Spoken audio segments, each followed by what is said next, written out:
Bonjour à tous, salut. Bienvenue dans cette dernière capsule qui représente la 6e capsule de la 2e chronique. Nous vous avons dit, nous ferons une chronique et comme les chroniques sont longues, on peut faire 2 heures. Franchement, parler d'une chronique, on l'a fait 2 heures, 1h30. On ne peut donc pas vous traîner pendant 1h30 à parler d'une chronique ou 2 heures. On a réduit les chroniques entre 30 et 40 minutes. On a segmenté ça en 6 capsules passage. Donc, pour ceux qui nous sont accrochés, selon que quand on commence une capsule,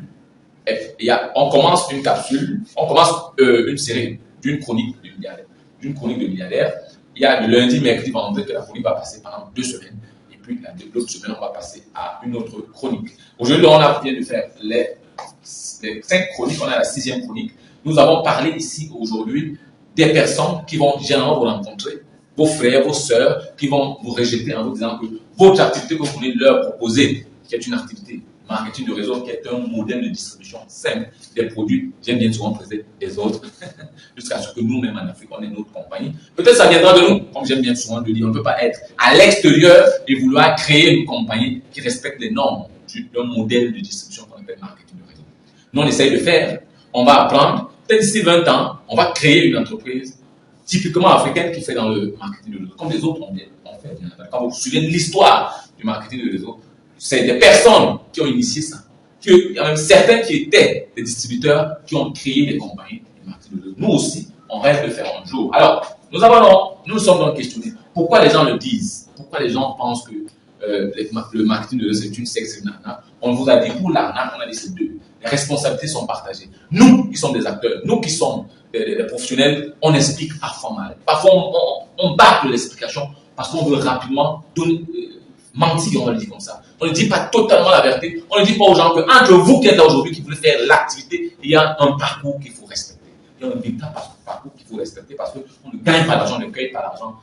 L'argent ne tombe pas du ciel. Il faut tenir et pouvoir aller jusqu'au bout parce qu'il y aura des réalités qui vont voir. On ne dit pas la vérité. On dit non, mets 1 million, mets 2 millions, mets 500 000, directement tu deviens riche. La personne aussi avait son cerveau qui pense à la facilité, met de l'argent, 2 mois après, il se rend compte que ce n'est pas la réalité. Parce qu'il doit bâtir un réseau, il doit construire un réseau avec l'accompagnement, avec tout ce que nous mettons en place. C'est simple, comme on dit, mais ce n'est pas facile. Mais maintenant, c'est comme l'école. 7 ans pour avoir le bac, c'est pas en 7 ans que vous avez le bac. Mais si vous travaillez, vous avez le bac en 7 ans. Vous n'avez pas pour échouer 1-2 ans. C'est la même chose. C'est la même chose. Sauf que ici, dans le marketing de réseau, je peux vous rassurer que vous pouvez quand même redépoussiérer vos rêves. Il est maintenant dans ce pas parce que quand vous allez réussir dans cette activité, vous êtes certain que vous allez faire des choses inoubliables. Les choses que vous-même vous aviez oubliées il y a des années, en me disant que peut-être ça n'arrivera plus. Mais là, ça arrive, vous videz vos rêves parce que l'effet de levier qui est dans le marketing de réseau est tellement puissant que ça vous rend millionnaire, milliardaire après un certain nombre de temps quand vous allez respecter tout ce qu'il faut. Donc là, maintenant, il y a aussi un problème avec les prospects qui eux-mêmes ne vont pas vers la vraie information. Ils balancent tout simplement cette arnaque sans fouiller réellement pour essayer de comprendre de quoi il s'agit. Il y a donc aussi l'environnement. Quand vous avez des gens qui sont arrivés, sont installés en vous disant que mettez de l'argent, ça tourne, on vous paye, c'est normal que les gens qui sont brûlés, parce qu'eux aussi sont arrivés à la facilité, viennent vous dire que non,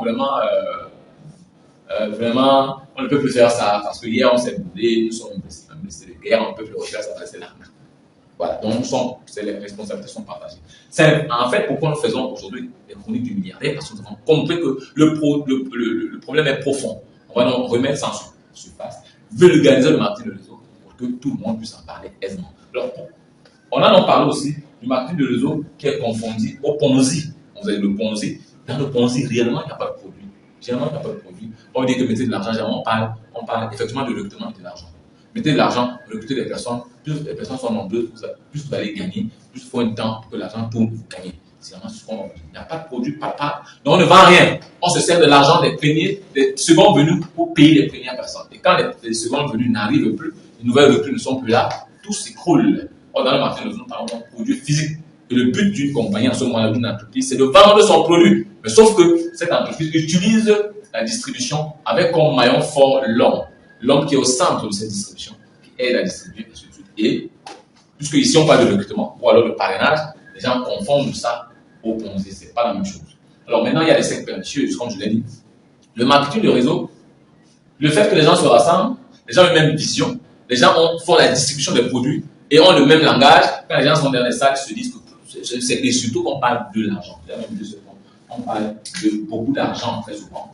Et quand il y a argent, l'Africain quelqu'un qui n'est pas très évolué va se dire que argent égale sorcellerie. Argent, c'est généralement même l'argent qui fasse que les gens pensent que effectivement le marché de réseau est une secte pernicieuse. Non, il n'en est rien du tout. C'est une activité simple que vous ferez en respectant les codes, parce que si vous ne respectez même pas les codes et les canons, vous allez entendre parler des millions et des milliards, mais vous ne gagnerez rien de cet argent. Parce que dans toute activité, la bonne, vous êtes ingénieur aujourd'hui, peut-être médecin et tout, vous allez respecter les codes et les canons qu'il fallait pour être médecin, pour être ingénieur. C'est la même chose dans le marketing. Voilà dans ce qu'on voulait partager pour la deuxième chronique du milliardaire. Alors, partagez massivement la vidéo, aimez-la, adorez-la, partagez. Si elle vous a parlé, partagez-la. Écrivez-nous en commentaire ce que vous pensez. Revenez-nous inbox pour qu'on en discute. Il n'y a pas de souci. Alors, ou alors, plus encore, si vous voulez travailler avec nous, si vous voulez des moments de partage, des moments de routine, il y a un lien au-dessus. Cliquez sur ce lien, rejoignez-nous. Il y a quelqu'un, effectivement, quand vous allez remplir vos informations, quelqu'un va vous contacter et on va pouvoir sûrement et certainement travailler ensemble. Je vous dis à très bientôt pour la troisième chronique. Je suis Patrice Somme, le milliardaire. Je vous aime.